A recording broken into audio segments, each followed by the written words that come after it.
أعوذ بالله من الشيطان الرجيم.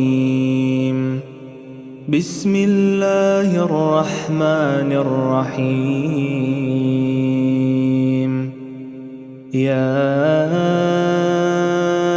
أيها المدثر قم فأنذر وربك فكبر وثيابك فطهر والرجز فاهجر ولا تمنن تستكثر ولربك فاصبر فإذا نقر في الناقور فذلك يومئذ يوم عسير على الكافرين غير يسير.